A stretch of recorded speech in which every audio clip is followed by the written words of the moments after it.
Why every morning this bird is trying to get in? Why every morning this bird is trying to get into the window?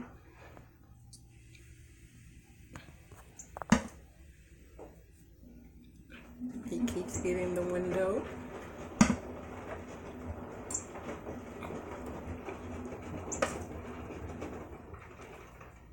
He's beautiful, but he's the only red bird that's in the area, looks like.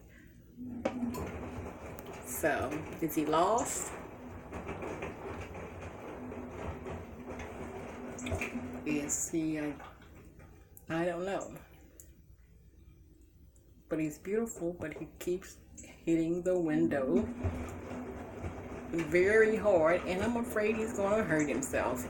What should I do about it?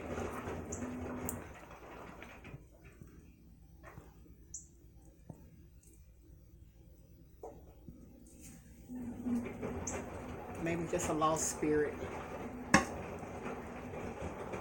Hello, birdie. Go find your family.